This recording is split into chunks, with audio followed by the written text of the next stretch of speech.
Mintane, la scène est presque surréaliste car elle tient pendant 1 minute 50 secondes en haleine. Celui qui regarde cette vidéo de David Eboutou, des passeports valides, soit une cinquantaine qui se retrouvent dans la broussaille du lycée de Ngouaikele. Nous sommes dans l'arrondissement de Yaoundé 1er. Très loin de la délégation générale à la sûreté nationale, des Camerounais avouent être sous le choc après avoir regardé cette vidéo et on peut les comprendre. Depuis quelques années, l'obtention de ce document officiel à côté de la carte nationale d'identité relève très souvent de la croix et de la bannière pour une certaine catégorie de Camerounais. Loin de ces derniers-là, ce sont ceux qui, de leur aisance matérielle, peuvent s'offrir ce document. Et là, dans un délai relativement court, là, on parle de passeport express. Alors que la haute hiérarchie de la police s'évertue à faire comprendre aux Camerounais que dans les tout prochains jours, l'établissement de ces deux documents va se faire dans un délai relativement raisonnable. Comment comprendre ces deux documents, à savoir la carte nationale d'identité et le passeport? Comment comprendre donc cette affaire de passeport valide à la poubelle, madame, monsieur? Tout à l'heure, à 20h, c'est la grande édition d'information. Tout de suite après, le débrief du journal et tout de suite, le fait du jour.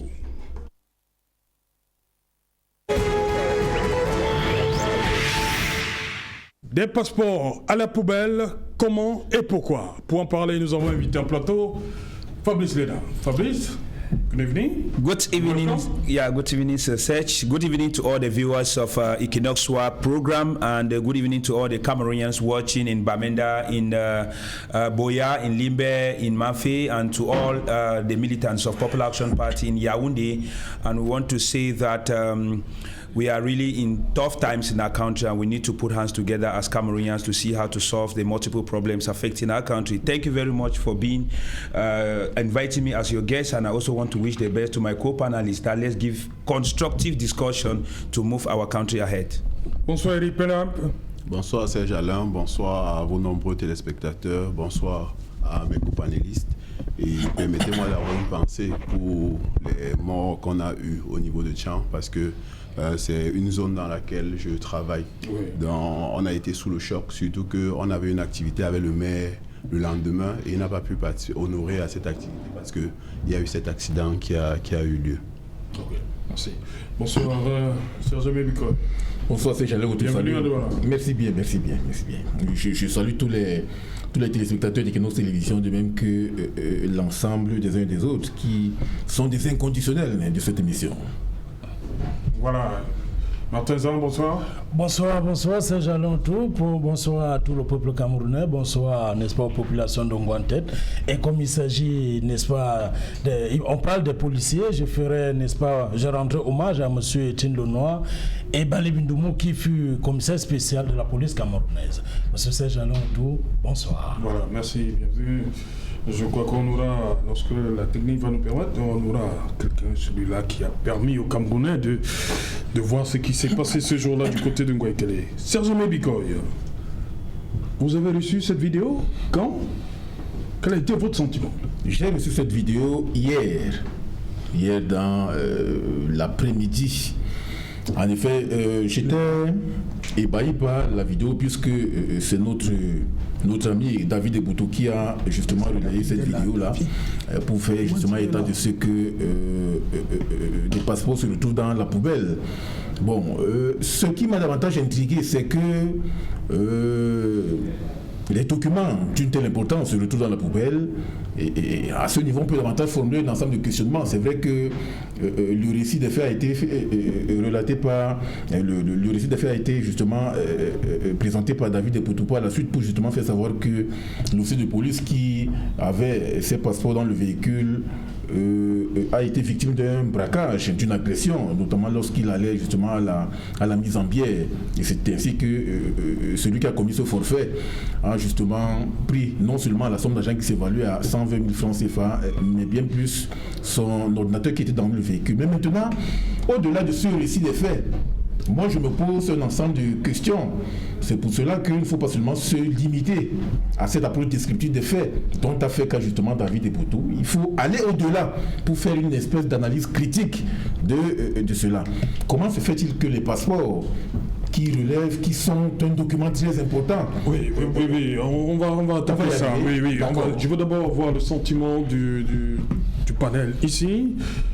D'abord, Eric Pella, pour vous, quel sentiment? Vous avez regardé cette vidéo? Vous savez, chaque fois qu'au Cameroun, on se dit qu'on a touché le fond, on nous présente toujours un nouvel abîme.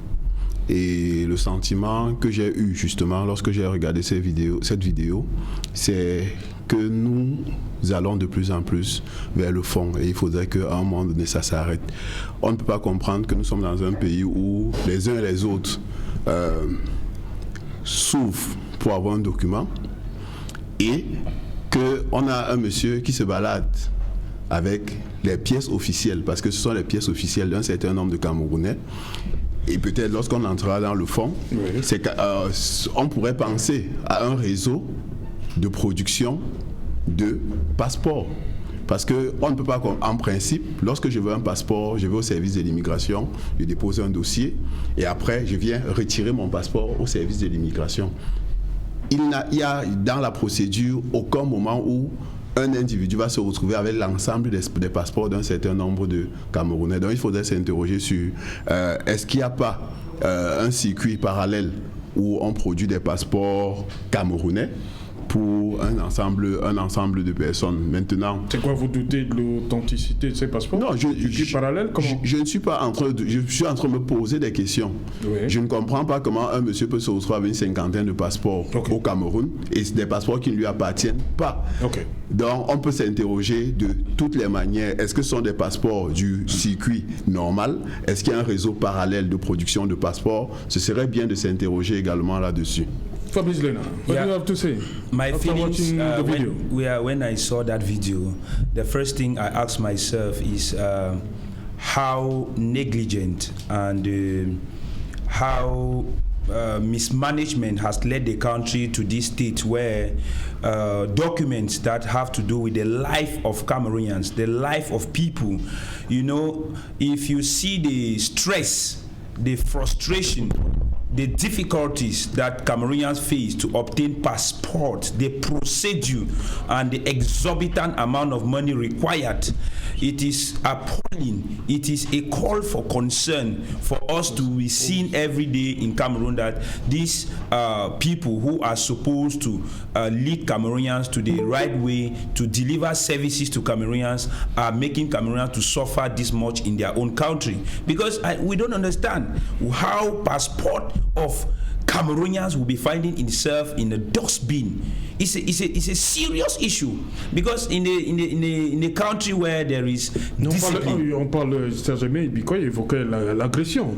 Yeah, c'est un peu comme lorsqu'on vous agresse, if they say aggression, Serge, how will those bandits come to be attacking you and you are having personal properties of Cameroonians in your private car?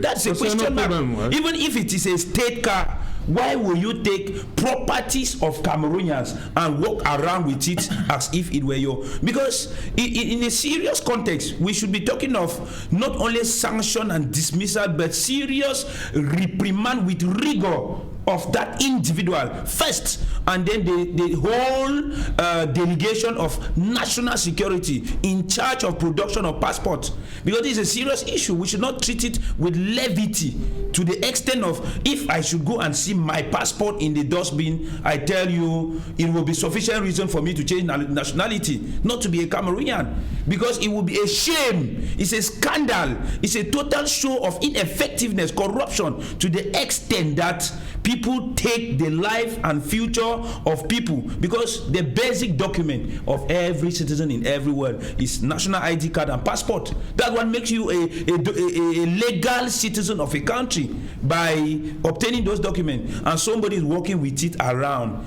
and we all know the stress that is required. If there are a lot of testimonies, 1,000 testimonies in Yaoundé every day, coupled with what? Hyper concentration of power in Yaoundé. People will leave Maroua, Bamenda, Boya, Kumba and go to Yaoundé to make passport, and the language of communication in Yaoundé in most administrative services is French. It is a gradual process where English is being incorporated, and most of the time you see agents that have no matricule, they have no direct employment into the service. They are the ones that stand outside and are collecting documents to go inside, and they are asking you extra amount of money. And the worst thing about this is that these guys are extremely proud and arrogant in the way they deliver these services.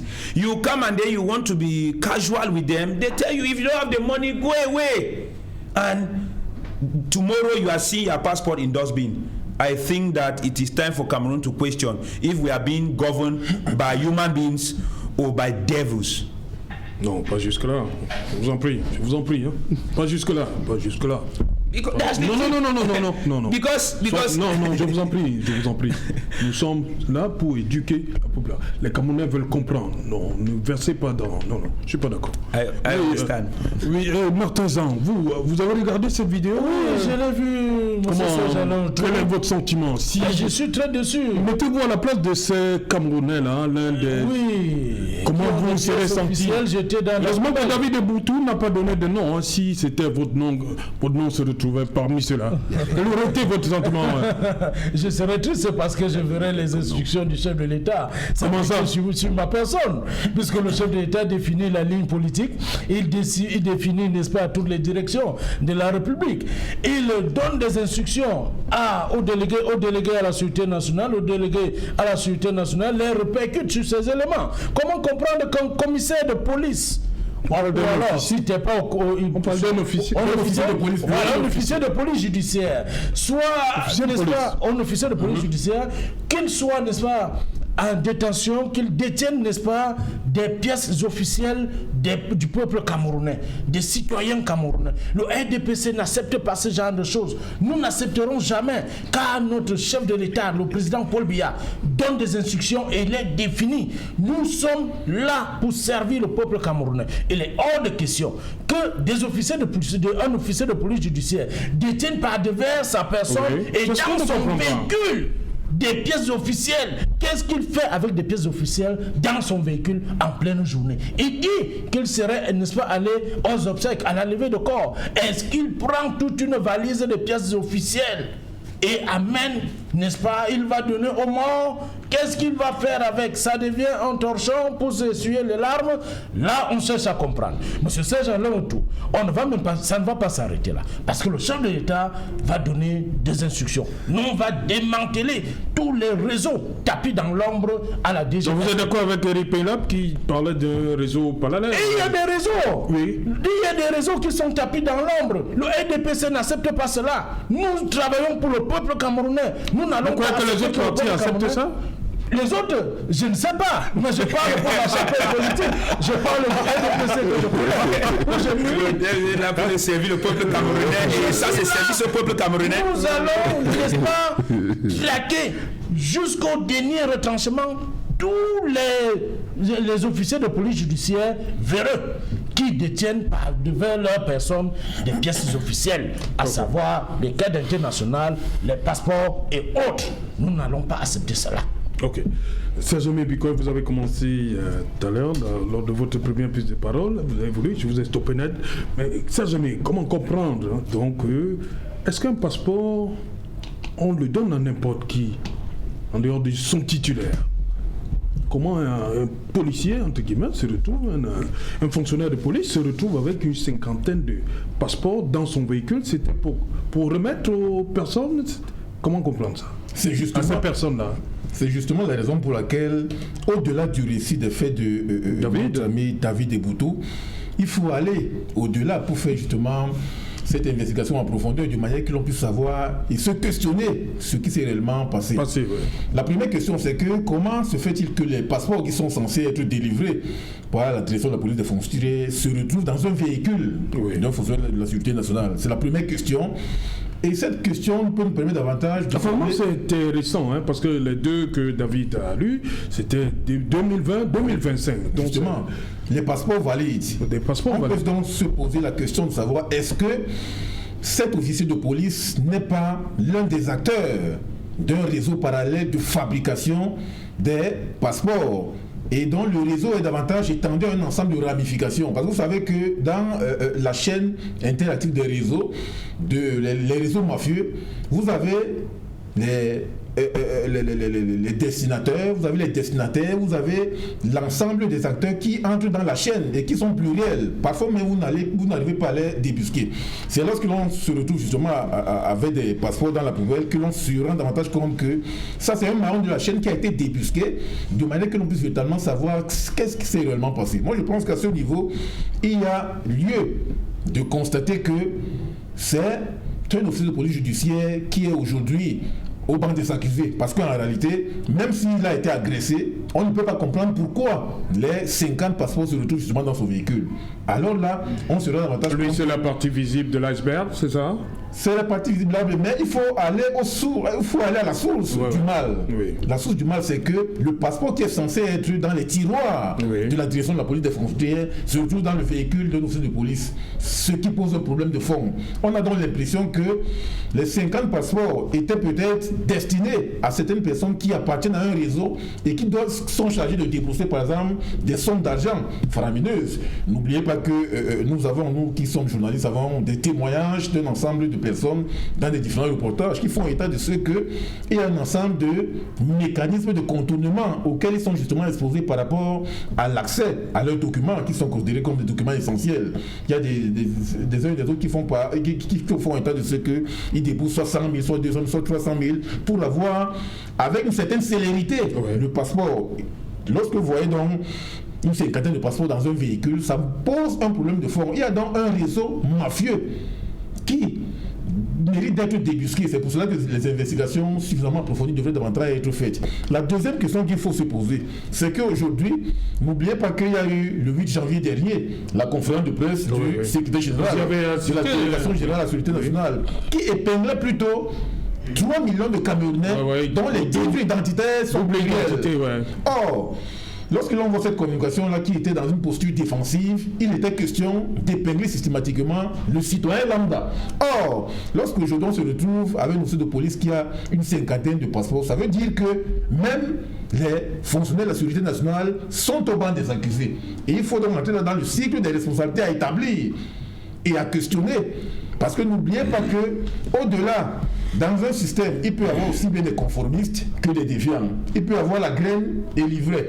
Et cet officier de police a un comportement qui peut davantage être assimilé à un comportement de déviant. Parce qu'en réalité, les passeports n'auraient dû pas se retrouver dans son véhicule. Et alors là, il est question aujourd'hui, c'est parce que nous sommes dans un système bureaucratique qui est alimenté par des lenteurs, des pesanteurs et des lourdeurs. Normalement, le délégué général de la sécurité nationale devait diligenter une investigation après avoir retrouvé justement ces passeports-là. Pourquoi rien n'est fait du côté de la DGSN depuis... Je n'en doute pas. Qui sont restés les bras croisés. Moi, j'ai tenté d'entrer en contact avec quelques responsables de la communication de la délégation de la sécurité nationale ce matin pour en savoir davantage, de manière à savoir est-ce qu'il y a au moins un travail qui est fait, notamment en amont, pour chercher à traquer jusqu'au dernier retranchement l'ensemble des maillons de la chaîne. Parce que là, c'est un seul maillon qui a été débusqué. Ça veut dire qu'autour de ces acteurs-là, il y a un ensemble de barons qui devraient davantage être interrogés pour chercher à savoir comment une personne peut se retrouver avec une cinquantaine de passeports. On se rend donc compte qu'il y a là un problème de forme. Peut-être parce que ces passeports, des individus n'ont pas pu débourser des sommes faramineuses qui leur sont exigées dès le départ. Et c'est la raison pour laquelle il y a des obstacles. Et celui qui se balade par exemple avec ces passeports-là peut davantage être l'individu que l'on peut joindre au téléphone à tout moment pour justement servir des passerelles de corruption. Parce qu'il faut relever que derrière ces réseaux mafieux, il y a la corruption, il y a le népotisme, il y a le favoritisme, il y a même le clientélisme. Parce qu'on se rend compte que à ce niveau, il est question là d'entrer dans des manœuvres, des basses manœuvres qui n'arrivent pas aujourd'hui à nous permettre davantage de savoir que la question de la sécurisation du système de nationalité est justement diligenté. Donc il y a là un problème de fond. On se rend donc compte que entre le discours officiel qui a été produit par le conseil divisionnaire Dominique Mbayad le 8 janvier dernier, ça fait 3 semaines déjà, et la réalité sur le terrain, il y a un problème en termes de sécurisation du système de la nationalité. Voilà. Éric Pellard, est-ce qu'on peut parler d'un véritable scandale? Au-delà du scandale, ce que j'aimerais déjà dire, c'est que M. Serge-Aimé Bikoy a bien fait de parler de la question de la corruption. Il serait question ici de dire déjà qu'il serait bien que M. Biya pense à fait appliquer l'article 66 de notre Constitution sur la déclaration des biens. Parce qu'en réalité, on est dans un système où on dit la chèvre brute où elle est attachée. Au niveau de la fabrication, de la production des passeports, vous avez ce qu'on appelle le passeport express. Et le délégué général de la Sûreté nationale... Non, ils ont battu, ça n'existe pas, s'il vous plaît, justement, le délégué général de la Sûreté nationale est sorti pour dire aux Camerounais que le passeport express n'existe pas. En réalité, tous les passeports suivent la même procédure. Sauf que dans la logique de passeport express, vous déboursez plus que ce que l'État a prévu. C'est-à-dire que les 75 000 francs de thème, vous devez les donner, mais en plus, vous devez donner soit 100, soit 150 en fonction du réseau que vous allez rencontrer. Des urgences aussi.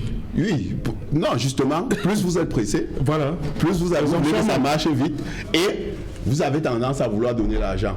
Et on donne l'argent à qui? C'est aux fonctionnaires de la police. Il ne faudrait pas faire comme si on a une police qui est sainte. On va plus simple. Vous avez les contrôles de police partout là en route. Non, il y a des je vous dis les choses comme elles sont. Non, il ne faut pas jeter l'anathème sur toute la police, Éric Pellard. Oui, je suis d'accord avec vous qu'il y a des policiers qui font vraiment bien leur travail, mais seulement, il faut aussi reconnaître que le délégué général de la Sûreté nationale et même le secrétaire général de la gendarmerie ne font pas leur travail en termes de lutte contre la corruption. Prenez la ligne Douala, Bafoussam ou Douala, Yaoundé. Non, vous m'avez parlé de l'axe Tchang. Oui, la falaise. Vous avez des contrôles. Qu'est-ce qui se passe au niveau de... C'est un contrôle mixte, c'est-à-dire que vous avez la police, vous avez la gendarmerie. Et quand un bus arrive, qu'est-ce qu'on fait? Quand un bus arrive, on demande aux passagers de descendre pour contrôler les cartes nationales d'identité. Seulement les cartes, pas les bidons d'essence? Dans le principe, ils contrôlent parfois les bagages quand ils estiment que le changement semble ne pas correspondre à ce que tout le monde descend, un peu comme à l'entrée de Yaoundé. Tout le monde descend. Quand vous ne descendez pas, il faudrait que vous ayez une explication plausible. Alors, donc, il faudrait pouvoir expliquer aux gendarmes ou aux policiers pourquoi est-ce que vous ne descendez pas du véhicule. C'est juste pour dire quoi? C'est juste pour dire que à tous ces postes de police, il y a des actes de corruption qui sont quotidiens et qui sont connus.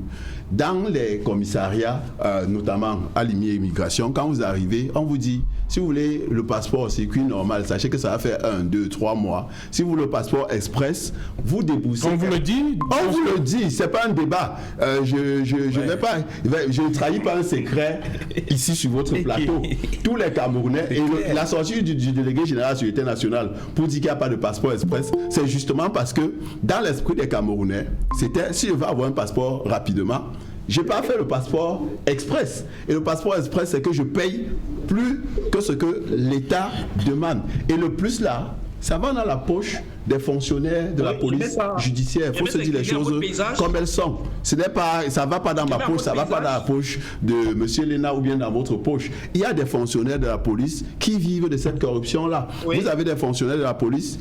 Et justement, le fait qu'on ait un officier qui se retrouve avec 50 passeports de Camerounais, c'est deux options.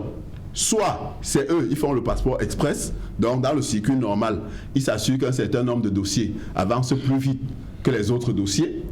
Donc ils traitent en priorité les dossiers de ceux qui ont donné leur argent pour qu'ils puissent brouter là où elles sont attachées. Soit ils ont un autre réseau pour fabriquer des passeports qu'ils mettent en circulation. Ce sont les deux options. Et dans les deux cas, ça pose le problème de la corruption. Il est important que M. Biya fasse appliquer l'article 66. Ça permettra au moins de voir le niveau de vie d'un certain nombre de Camerounais qui jouissent d'un certain nombre de fonctions et pouvoir dire que monsieur, actuellement, votre niveau de vie ne correspond pas à votre niveau de revenu.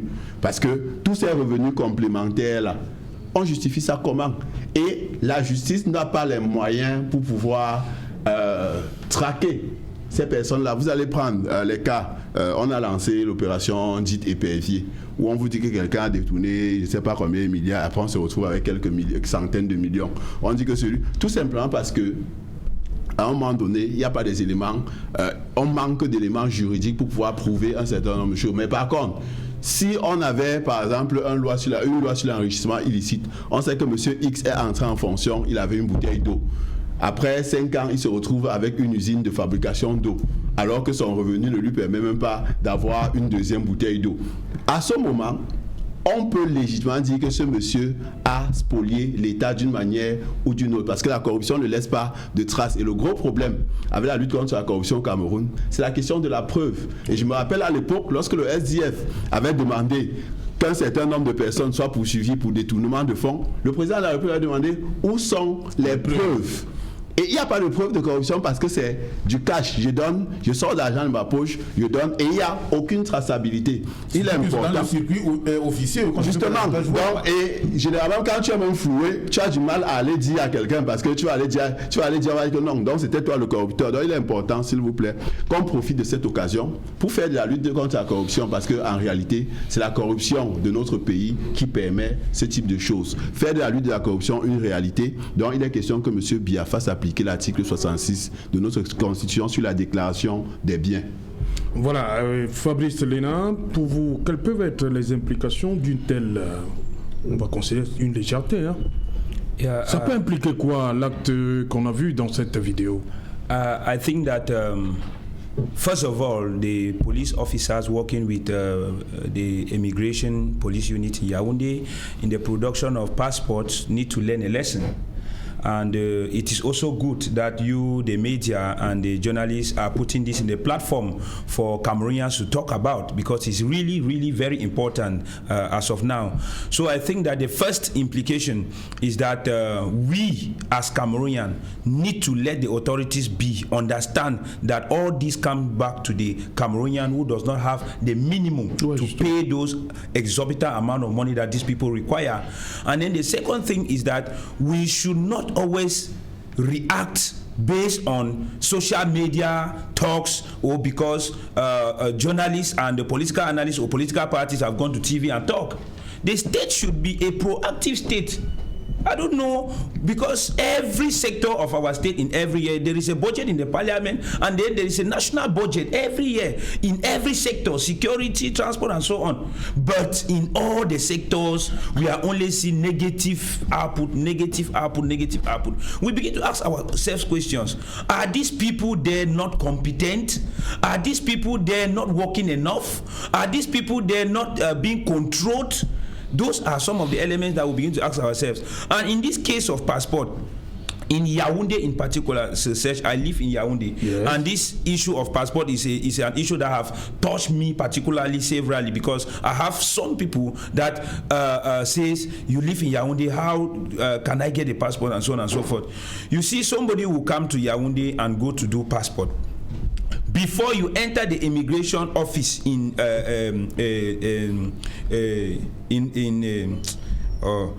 Provence, before you enter the immigration office in Provence, there are some number of boys that are sitting outside. So many of them. Les démarcheurs. And those people have no matricule, they have no relation, they are not police officers. And then they are the one collecting your document to go and legalize it, put the stamps. They are the one that go inside. They tell you that if you want to follow this crowd that is outside here, be sure that you come here 2 days.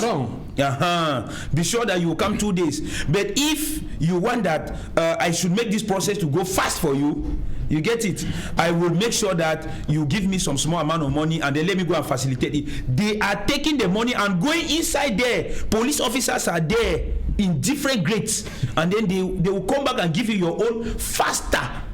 They actually do it, come and give you faster than all the other people who are in the line, and then they will tell you that, qui est-ce qu'il faut condamner dans ce cas-là? At the end, listen to say, at the end they will tell you that, okay, do you want your passport to come out quickly or you want to follow normal procedure? You said that when the citizen will say, I would really have loved my passport to come back quickly, okay, if you want it to come in 3 days, 400,000, in 1 week, 250,000, in 2 months, and then you see that's the process. Then when you say that I don't really have money, I want it to come out in a normal time, they will say, I'm not sure that in a normal time, after 6 months, you will come here, it will not still be out. So it's better for you to go and look for money. Okay.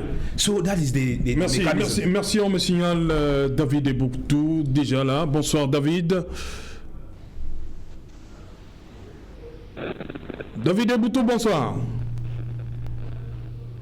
Bonsoir Serge Alain, je ne sais pas si la qualité de l'écoute est bonne, si vous pouvez me confirmer. Où se trouvent les 50 passeports en ce moment-ci? La cinquantaine de passeports que vous avez retrouvés du côté du lycée Ngouaikele. Où est-ce qu'ils se trouvent en ce moment-ci? Vous m'entendez Serge Alain? Allez-y. Alors, s'il faut vous répondre tout d'abord, je m'excuse pour le retard parce qu'il y a eu des soucis techniques. J'ai perdu un de mes frères ce matin et donc c'est au pas de course que je suis rentré parce que je fais partie de ceux qui doivent l'accompagner vers la cérémonie des obsèques qui aura lieu dans les prochains jours. Et donc, il y a que quand vous m'avez contacté, j'étais pas dans la ville de Yaoundé, il aura fallu que je rentre urgemment pour rattraper. Alors, pour répondre à votre question de manière directe, les passeports en ce moment, pas la cinquantaine, parce qu'il se passe que des passeports qu'on a tous, c'est pour cela que je suis un peu embêté par tout ce que j'écoute là. Il y avait des couvertures de passeports qui étaient simplement des couvertures et dont on a découvert qu'à la réalité, il n'y avait pas d'informations à l'intérieur. Mais il y a d'autres passeports valides et les passeports valides, en réalité, c'est une quinzaine. C'est une quinzaine de passeports qui sont valides et qui, pour la plupart, expirent tous en 2025. Et vous demandez où sont les passeports en ce moment. Ces passeports en ce moment se trouvent à la direction de la police des frontières. On appelle là-bas la DPF. C'est un bâtiment qui se trouve à l'intérieur de l'enceinte du bâtiment de la délégation générale de la sécurité nationale. Donc les passeports se trouvent entre les mains des responsables de la DPF, la direction de la police des frontières. David Eboutou, on va donc revenir sur les circonstances. Racontez-nous une fois de plus, pour ceux qui n'ont pas eu la chance de regarder cette vidéo, comment vous arrivez là, qu'est-ce qui s'est réellement passé? Merci de l'opportunité que vous me donnez de revenir sur cet épisode. Il se passe que, pour ceux qui connaissent Yaoundé, il y a un bâtiment annexe qui abrite les départements de sociologie. Serge Bikoy, c'est de quoi je parle, de sociologie, d'archéologie, d'anthropologie et d'histoire, où je mène mes recherches post-doctorales. Et ceux qui me connaissent dans la vie réelle savent que je suis pratiquement dans ce secteur-là au moins 2 fois à 3 fois par semaine. Donc j'y étais encore cette semaine et ce bâtiment dont je décris tantôt est juste en face du lycée de Ngouaikele. Et entre les 2 bâtiments, c'est-à-dire le bâtiment qui abrite les départements suscités tantôt et le lycée de Ngouaikele, il y a une petite poubelle. Donc il y a d'abord une ruelle et il y a une petite poubelle collée juste au niveau du lycée de Ngouaikele. Donc il se passe que depuis 5 jours, donc depuis dimanche dernier, il y a des passeports qui traînent au niveau de la poubelle parce que cette poubelle sert d'arrosoir, sert de dépotoir pour tout ce qui se passe là comme activité. Il y a des garages là. Donc les mécaniciens qui sont tout autour ont remarqué la présence des couvertures de passeports de ce côté-là. Ça les a intrigués, ils ont pris peur, ils ont interpellé quelques enseignants des départements que je citais tantôt pour venir voir. Ils se sont rendus compte qu'effectivement c'était quelques passeports valides. Ils n'ont rien fait. Il y a des étudiants qui sont passés par là, tous ont pris peur. Et la peur, justement, partant de quoi? Partant du fait qu'il se dit que dans des postures pareilles, c'est plutôt vous, le bon samaritain dans ce cadre-là, dans ce cadre conjoncturel-là, qui pouvait vous retrouver dans des problèmes. Voilà comment les Camerounais réfléchissent aujourd'hui. Donc, à partir de là, il faut déjà tirer une première leçon, celle de la déclassification des infrastructures psychologiques du Camerounais aujourd'hui, qui peut trouver qu'on est en train d'agresser quelqu'un, qui passe sa route simplement parce qu'il ne veut pas se retrouver dans des problèmes. Et donc, quand je vois des Camerounais aujourd'hui jouer des héros sur Internet, cela m'intrigue beaucoup, parce que beaucoup, je dis bien des anciens d'université, je dis bien de hauts responsables sont passés devant cette poubelle-là et n'ont rien fait pour éviter des problèmes, de se retrouver dans des problèmes. Donc nous continuons. Et donc, des gens qui me connaissent, par mon activisme, par ce que je fais publiquement, m'ont donc interpellé pour me dire, Monsieur Eboutou, il y a une situation ici depuis 5 jours. il y a des passeports qu'on voit là, qui traînent là. Qu'est-ce que vous pouvez faire? Qu'est-ce que vous pensez? Et tout de suite, on m'en a dissuadé, on m'a dit, ne faites rien, sinon c'est vous qui pourrez vous retrouver dans des problèmes de main, on pourrait vous taxer d'agresseur, je ne sais pas trop de quoi. Alors, ceux qui connaissent ma témérité savent que je ne m'arrête pas toujours à ces niveaux. Et donc, j'ai interpellé un gamin qui passait par là, je lui ai dit, apporte mon carton, essayons de regarder ce qui se passe à l'intérieur. Et c'est là que je lance la vidéo. Donc, je décide spontanément de faire une petite vidéo de moins de 2 minutes pour déjà garder la trace et interpeller si déjà l'opinion peut avoir des pistes de ce qui se passe. Et c'est ce que je fais. J'enregistre cette vidéo-là, je mets ces documents dans un carton et le temps que la vidéo circule, moins de 30 minutes après, je reçois un coup de fil de quelques commissaires de police de la délégation générale à la sécurité nationale qui me disent qu'il faille que je me retrouve de ce côté-là avec ces passeports et le badge qui était juste à côté. Et avec un ami chercheur au département, nous nous ramenons du côté de la DGSN et nous trouvons quelques fonctionnaires de police qui étaient là, qui attendaient. Et donc, on a passé l'état des différents passeports, on les a feuilletés, ce qui était là, je crois qu'il y avait une quinzaine qui étaient valides. Il y a une quinzaine qui étaient valides. Et on les a regardés. Et à partir de là, on m'a présenté le monsieur qui avait le badge. Donc le badge était à côté. C'est un monsieur qui est originaire du Nord-Ouest. C'est un anglophone. Et j'avais hâte de l'écouter. Il fallait bien qu'il me dise comment des passeports sur lui se retrouvent d'abord sur lui et comment ces passeports-là se retrouvent au niveau de la poubelle d'Ongwa-Ekele. Et ce qui se passe, c'est quoi? C'est que, voilà, le monsieur prend la parole sous l'interpellation de sa hiérarchie, un commissaire de police qui était avec lui, et le monsieur raconte qu'il a un rapport pour me permettre de croire à ce qu'il dit. Le jour où son véhicule a été cambriolé, il a fait un rapport à sa hiérarchie.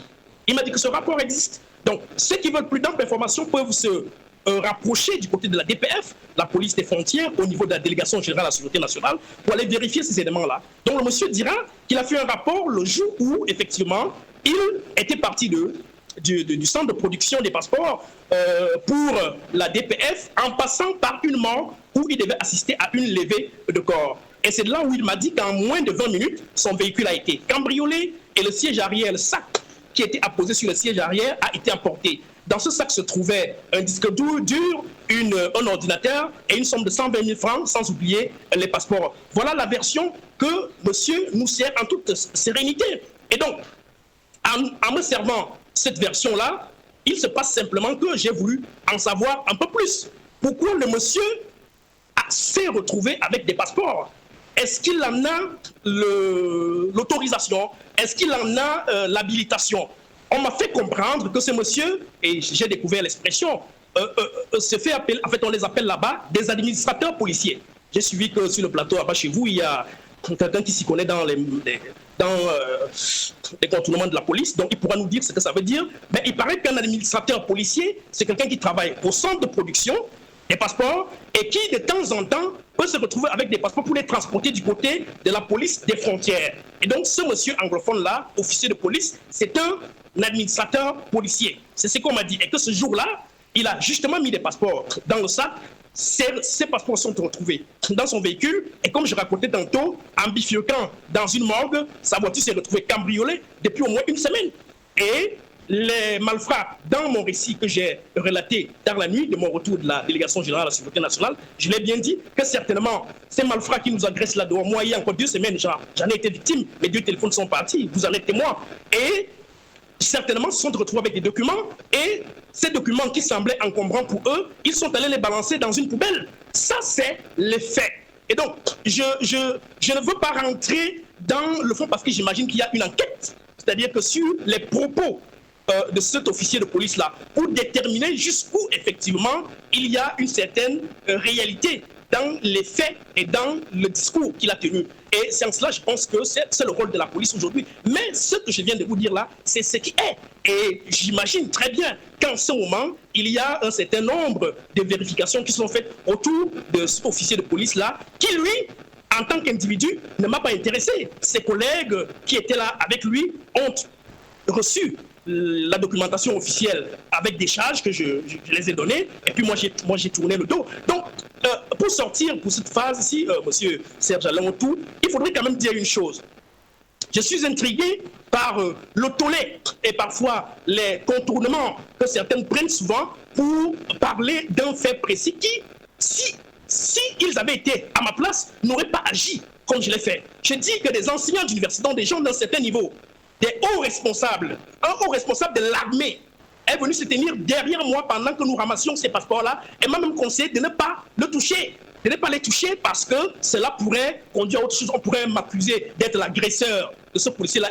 Voici comment l'infrastructure psychologique du Camerounais aujourd'hui se matérialise. Il faut déconstruire cette façon de faire. Et je ne crois pas que nous allons déconstruire cette façon de faire en tenant toujours des discours politiquement corrects où il faut soit accuser, absolument accuser, ou alors il faut absolument trouver le bouc émissaire. Je ne crois pas que cela nous avantage. Aujourd'hui, est-ce qu'il y a un acte de salubrité dans ce sens-là qui a été posé? Je crois que j'ai fait ma part et les autorités policières vont poursuivre dans ce sens-là pour comprendre avec les faits, parce qu'il s'agit là des faits. Est-ce que, et je m'attendais à ce que l'un de vos panélistes pose cette question aujourd'hui en studio, est-ce qu'il y a eu par exemple un rapport le jour où le policier a été agressé, le jour où son véhicule a été cambriolé? Peut-on retrouver la trace écrite que ce monsieur a faite ce jour-là et qu'il a envoyé par exemple à sa hiérarchie pour dire que tel jour, à telle heure, j'ai été victime d'un cambriolage et voici ce qui s'est passé? S'il y a ce document-là, voilà un début donc des vérités et ça peut nous permettre de poursuivre le raisonnement. Mais personne ne l'a dit. Et bon, je me dis, les Camerounais, chacun est libre de son opinion, mais les faits sont ce que je viens de vous dire. Merci beaucoup, David Boutou. Bonsoir, Boumyebel. Voilà, Martezan, vous avez suivi David Boutou. Il dit que l'officier de police en question, il est parti du centre où on produit le passeport pour la direction de la police des frontières qui est logée, nous connaissons bien ce bâtiment, ce service qui est logé à la DGSN. À la DGSN. Oui, il faudrait en passant le commissaire Mézing, le commissaire principal. Effectivement. Le commissaire divisionnaire Mézing. Voilà. Il faudrait que cet officier de police judiciaire qui avait par devers sa personne des passeports nous prouve que c'est avec son véhicule personnel qu'il devrait transporter les 10 passeports. Parce que la police, la sûreté nationale a ses véhicules et a son moyen de transport des passeports, des pièces officielles. Par exemple, les pièces de CENI, c'est avec la Campos, je pense bien. Donc, si un officier de police judiciaire se retrouve avec des pièces officielles et il nous fait comprendre qu'il est allé les chercher au centre de production oui. Et pour amener au service, est-ce qu'il a suivi l'itinéraire? Est-ce que dans son itinéraire, il devait amener ses passeports à la morgue? Puis après la morgue, il se retrouve au service. Ce sont des interrogations que monsieur le délégué général de la Sûreté nationale et au directeur des renseignements généraux seront, n'est-ce pas, appelés à répondre parce que le RDPC, parti proche du pouvoir, ne peut pas tolérer. Proche du pouvoir, parce que c'est le RDPC qui a notamment élu le chef de l'État, président Paul Biya. Alors vous mettez vos alliés où? Nous sommes proches du pouvoir. Vos alliés nous ne sommes pas seuls, nous avons des alliés. Ah, okay. Nous avons des alliés. Vous avez dit que vous avez élu. Voilà. Monsieur Saint-Jean tout. À côté de ça, j'aimerais parler du commissaire de sécurité publique, parce que je connais cet endroit. Cet endroit... Au niveau du lycée de Ngouaekele? Lycée de Ngouaekele. Et j'ai passé 1 an d'études en banque à cet endroit précis, à l'université de Yaoundé 1. À partir de cet endroit jusqu'au commissariat de sécurité publique, c'est au trop 800 mètres. Comment le commissaire de sécurité publique de Ngouaekele n'a pas été au courant que depuis 5 jours traîne dans la poubelle des passeports? Comment celui qui est chargé des renseignements généraux, le commissaire spécial, ils sont dans le même bâtiment. Le commissaire de sécurité publique et le commissaire spécial sont dans le même bâtiment. Comment le commissaire spécial de Ngouaekele a pu passer 5 jours sans avoir l'information selon laquelle les passeports sont jetés dans la poubelle? Des regrettés mémoires, M. Étienne Lenoir et Balé Bindoumou, qui était commissaire spécial à l'époque, ne pouvaient pas rater une telle information. Comment un monsieur commissaire spécial en 2021 reste dans son bureau alors que des pièces officielles de Camerounais sont jetées dans la poubelle à 800 mètres de son bureau et il n'est pas au courant? le chef de l'État ne saurait accepter de telles bavures. Nous allons mettre toute la machine en marche. Vous qui, le RDPC? Le chef de l'État, je dis ici le chef de l'État. Non, je vous dis, nous allons mettre en machine. Nous allons mettre en machine. Nous, le peuple camerounais, qui avons élu le chef de l'État. Nous, le peuple camerounais, qui avons élu le chef de l'État à ce poste. Nous allons mettre toute la machine pour que cette affaire soit mise à nu. Pour que tous les réseaux de ramification soient mis à nu. Monsieur Sejalon, si cette version, la version que l'officier de police judiciaire a donnée, comment comprendre que les passeports expirent en 2025 alors que nous sommes déjà en 2021?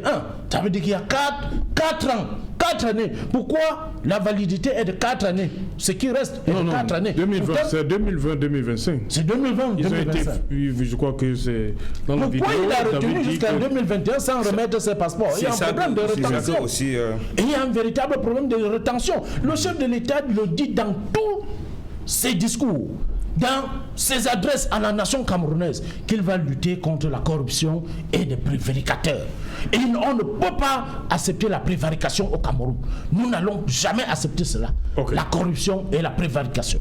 Chers amis Bikoy, vous avez suivi également David Eboutou dans son récit. En dehors de ce qu'on a pu suivre dans la vidéo, maintenant David nous dit ce qui s'est passé lorsqu'il est allé à la DGSN. Oui, David reste et demeure dans le circuit de la présentation des faits tels qu'il les a vécus. Il n'y a pas de problème. Personne ne conteste justement les différents éléments qu'il a collectés sur le terrain. Mais au-delà de ce récit factuel, c'est pour cela qu'on ne doit pas toujours rester seulement cantonné dans l'approche descriptive des faits. Il faut aller au-delà des faits. Et c'est là où on rentre dans l'analyse du contenu du discours descriptif dont il a justement fait mention, pour justement essayer un peu de se questionner. C'est la raison pour laquelle vous verrez bien que l'ensemble des intervenants ici formulent des questionnements, des interrogations pour chercher à savoir véritablement est-ce qu'il n'y a pas anguille sous roche. Et effectivement, il y a anguille sous roche parce qu'en réalité, on ne peut pas, même si David fait état de ce qu'il y a un administrateur, il y a des administrateurs policiers qui ont l'autorisation de circuler, de transporter les comme dit Martin Zan, est-ce qu'il n'y a pas de véhicule de la police chargé de ce transport-là? Parce que même si vous le faites, vous devrez être dans le véhicule de la délégation générale de la sécurité nationale. Mais quand c'est dans votre véhicule personnel, il y a lieu de se questionner à ce niveau-là. Et il y a également quelques curiosités, à savoir que les alentours du commissariat de sécurité publique de Ngouaikele, on ne peut pas comprendre que ces derniers ne soient pas au courant justement d'un tel cas en termes d'observation. C'est d'autant plus que David fait état de ce que des enseignants d'université, des passants ont bel et bien observé ces passeports. On aurait pu justement relayer l'information auprès du commissariat de sécurité publique. J'imagine bien que les renseignements devaient... Voilà pourquoi Martin Zan dit que le commissaire à côté là, à 800 mètres de cet endroit, on peut donc les deux, le commissariat spécial... Comment cette défense du système de renseignement généraux n'arrive pas davantage à constater qu'il y a un problème de fond qui se pose? Parce que c'est vrai que les uns et les autres ont eu peur de récupérer ces passeports pour aller justement... Et ça, c'est on ne sait pas quelles conséquences on peut.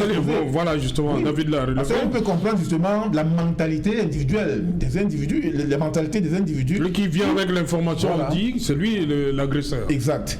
Donc, il y a ce problème-là. Et donc, moi, je pense qu'ici, là, il faut véritablement qu'il y ait des investigations approfondies de manière que l'on sache quel est l'itinéraire de celui-là qui est chargé d'avoir l'autorisation selon les contraintes de la Délégation générale de la sécurité nationale pour justement porter ces passeports-là.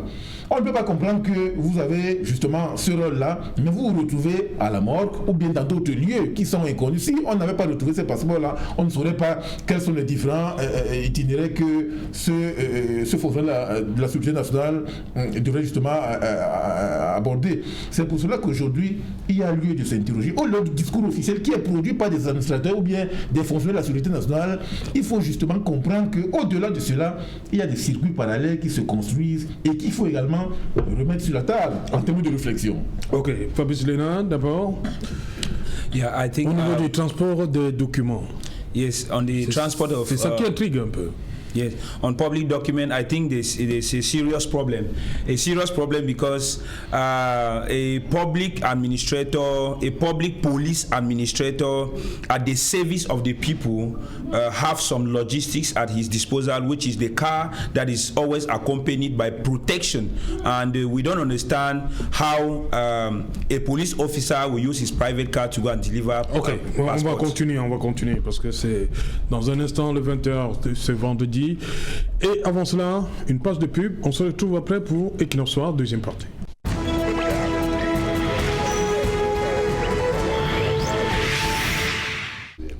Retour sur le plateau Equinox Soir, deuxième partie, c'est le temps du débrief, toujours en compagnie de nos invités Martin Zan, Fabrice Léna, Serge Mebikoy et Eric Penap. Eric Penap, les images, ça tourne en boucle.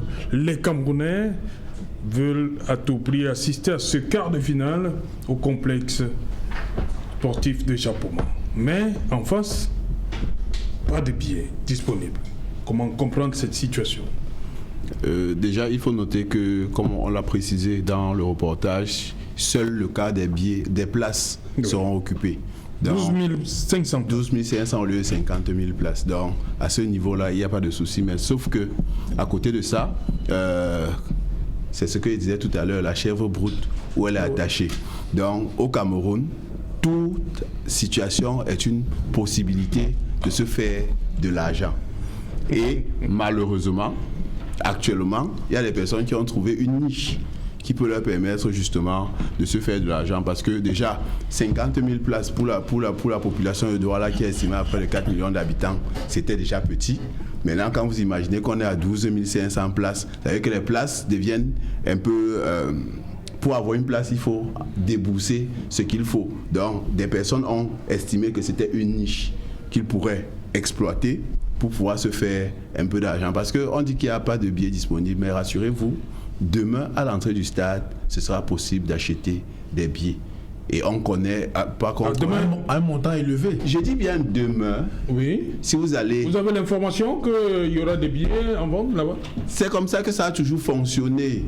C'est-à-dire que l'engouement est lié à deux choses. C'est que jusqu'à présent, au niveau du stade Japoma, c'est d'abord, comme on va dire, c'est devenu un petit site touristique. Chacun souhaite arriver à Japoma. Ah, Japoma. Oui, justement. Donc après le grand mall, maintenant c'est Japoma. Oui, chacun souhaite arriver à Japoma. Tout simplement parce que chacun a vu les images. Et franchement, il faut se dire les choses comme elles sont. Les images de Japoma font plaisir, même si à côté de ça, il y a eu un certain... Donc ce n'est pas les lions qui veulent regarder. Au-delà des lions, il y a aussi la question de l'infrastructure qui est mise à la disposition. Chacun aimerait dire « j'étais à Japoma ». Ça, c'est l'esprit de la découverte. Oui, justement, il y a cet esprit-là qu'il est important de noter. Maintenant, à côté de ça, il y a aussi le fait que c'est toujours intéressant de soutenir l'équipe nationale, et surtout que nos équipes nationales de football ont été toujours le lien qui a permis aux Camerounais de se sentir. C'est l'un des symboles.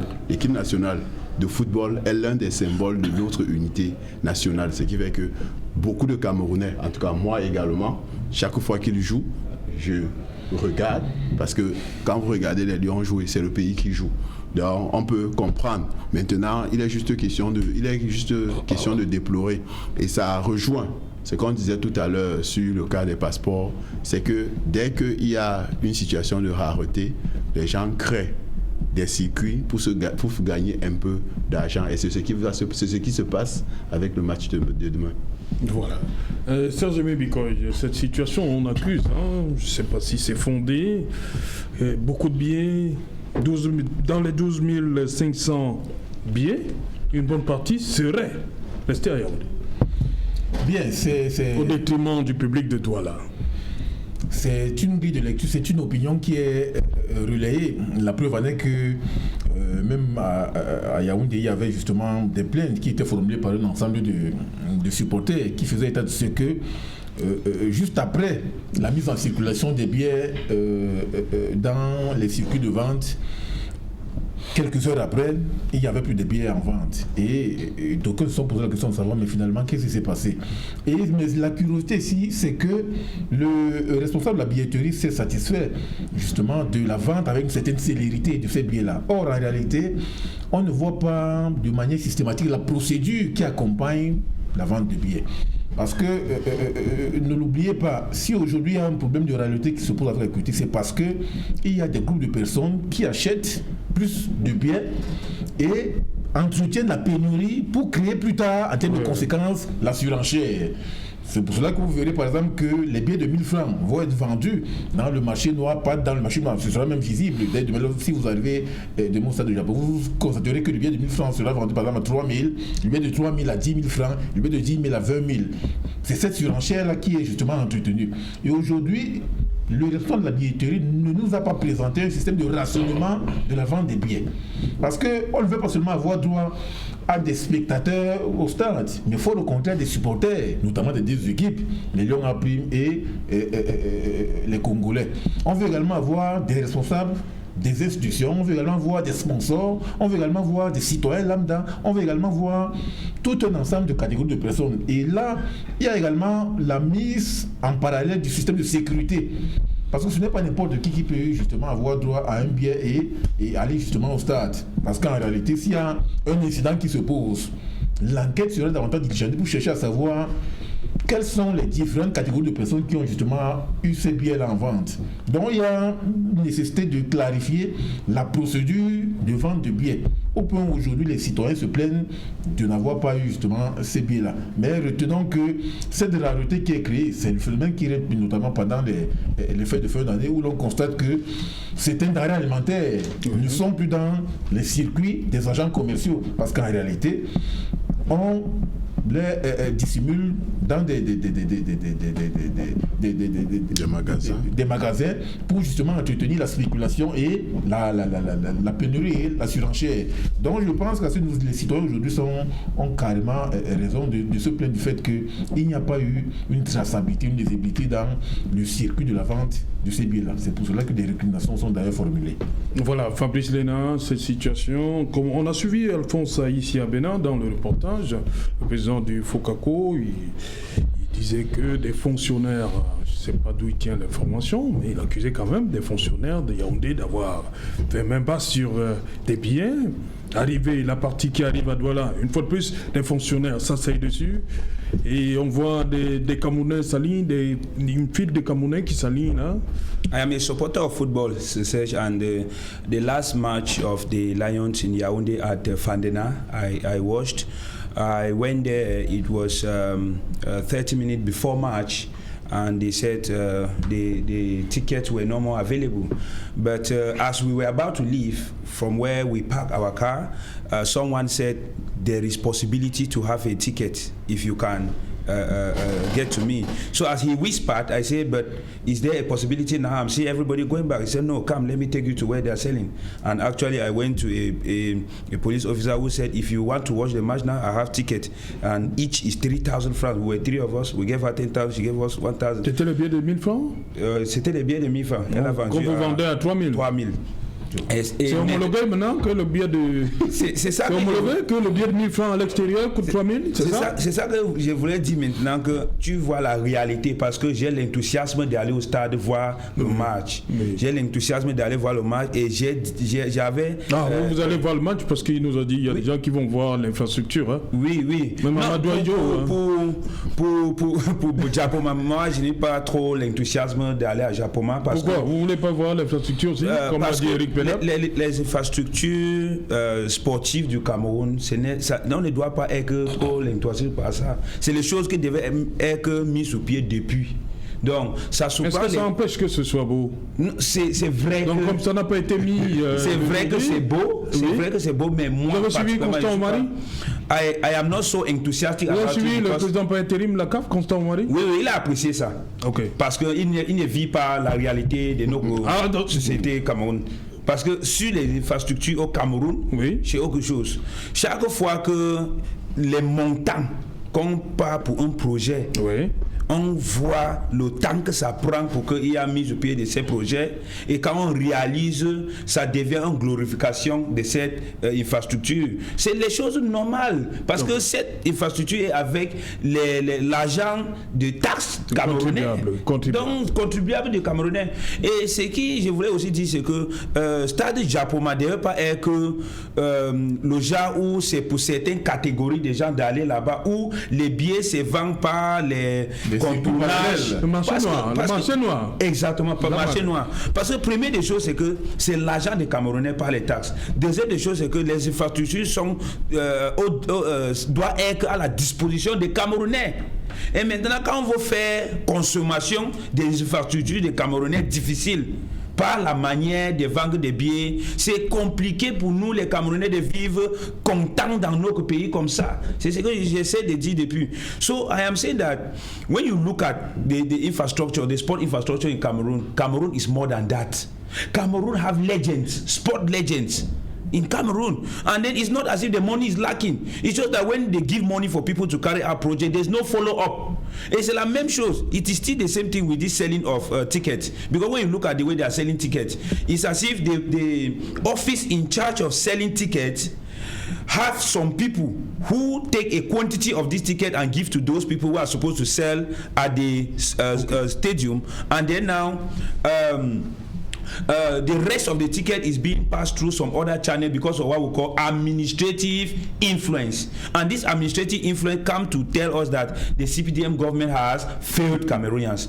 And even in an international competition like CHAN, they are not ashamed to expose their manner of corruption in front of foreigners. It is a shame and a scandal to me. In as much as we applaud the putting in place of infrastructure, we question how Cameroonians will be suffering to consume their own infrastructures. It's not something that should be plausible. And then when we want to talk of, look at the roads that are leading to this place.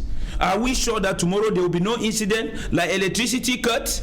Are we sure that tomorrow there's no incident like accident towards space? So those are little things that we restons sur les billets et les tickets. On parle des tickets qui ne sont pas disponibles. Yeah, voilà, but all these things are interwoven success. Voilà. So we think that the authorities should think of ameliorating their ways of behaving to Cameroonians. Okay, merci Fabrice.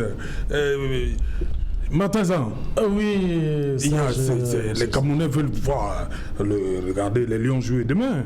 Oui, les Camerounais verront les Lions indomptables vaincre le Congo. Non, par quel moyen? En regardant la télé ou bien ils veulent aller au stade?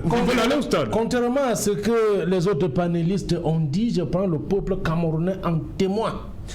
Le président du COCAN avait signé un acte administratif. Dans le dit acte administratif, il avait donné tous les points de vente des billets. Il a donné des montants précis. Je prends le peuple camerounais en témoin. Ouais. Voilà ce qui s'est passé. Outre cela, je suis... Est-ce que la procédure de rationnement de la vente de billets La procédure est claire. Présentez-vous devant une station Total, vous avez votre billet. Il y a une différence entre présentation du procédure et la réalité de comment ça se passe. Je suis à Makepe, la Total est juste à côté de chez moi et je n'ai pas trouvé de ticket là-bas. Monsieur, si vous n'avez pas une différence entre ce qu'il a présenté et la réalité que les Camerounais il faut donc comprendre sur le terrain. À côté donc de ça, je me réjouis du fait que le peuple camerounais est content des œuvres du chef de l'État. Le peuple camerounais magnifie le stade de Japoma, les autres différents stades. Vous voyez avec quel engouement, avec quel enthousiasme le peuple veut aller à Japoma. Et le peuple attend le dit des fonds de gestion de la CAN. Le match avec l'applaudissement du chef d'État. Permettez à Martin la sagesse du vol. Oui, ok, merci. Non. On va prendre David Eboutou, on va repartir à Yaoundé. David, bonsoir une fois de plus. Il y a une question que beaucoup de gens se posent. Vous avez dit qu'il y avait 15 passeports valides et des couvertures. On veut comprendre que faisaient des couvertures de passeports, bien évidemment, dans ce véhicule-là de cet officier de police. Je ne sais pas si votre question est objective. Comment vous pouvez demander à David? Vous avez dit, David, vous nous avez dit qu'il y avait 15 passeports valides et les autres n'étaient pas. Bon, qu'est-ce qu'on peut comprendre? Que je vous ai dit, ou si vous voulez que je me répète, la suite, c'est que ces passeports se retrouvent aujourd'hui à la direction de la police des frontières. Et donc, vous êtes journaliste, vous travaillez dans une chaîne assez sérieuse. Vous pouvez envoyer une équipe au niveau de la direction de la police des frontières, vérifier ces propos là-bas. De l'officier, David. Mais maintenant, je voudrais sortir en disant que, toujours sur ce sujet, il faut peut-être que les Camerounais sont des sentiers battus psychologiques qui nous enferment dans une certaine peur. Parce que dites-vous très bien que je ne vois pas beaucoup de Camerounais aujourd'hui qui peuvent passer en route et ramasser une CNI et l'amener dans un commissariat. Mais ils sont prompts à venir sur les réseaux sociaux dire des choses incroyables, jouer les donneurs de leçons, simplement parce que les autres les ont fait et refusent dans des faits, parce qu'ils auraient simplement voulu qu'on s'aligne sur leur postulat de position pour dire ce qu'eux, ils veulent entendre. Ce n'est pas comme ça que ça fonctionne. Donc, ça me permet de créer un embrayement avec le sujet du football pour dire qu'aujourd'hui, dans les clivages qui se dessinent dans notre pays, les clivages aussi bien dans les sujets politiques, dans les sujets sociaux, dans des sujets économiques aujourd'hui, il y a au moins quelque chose que nous pourrons reconnaître que ça peut au moins nous unir, même de façon conjoncturelle, c'est le football. Et c'est pour cela que je ne comprends pas que les billets aujourd'hui soient rares. Il faudrait laisser les Camerounais aller supporter leur équipe. Si, tant est-il que dans une conjoncture aussi précaire comme la nôtre aujourd'hui, politiquement surtout, on peut se retrouver à avoir un peu de joie parce que les gens derrière une boule d'air ont marqué derrière un cadre et que cela nous a un peu fait oublier nos petites disputes, Tontina, Sardina, tel soutien le gouvernement, tel indique, tel n'élève, des choses comme ça, qui finissent par amuser et par finalement décourager les petits esprits. Donc je vous remercie, ça faisait 1 an que je n'étais pas passé sur votre plateau.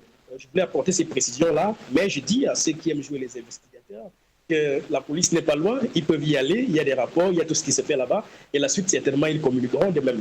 Bonsoir. David Eboutou depuis Yaoundé, on avait besoin de ces témoignages-là.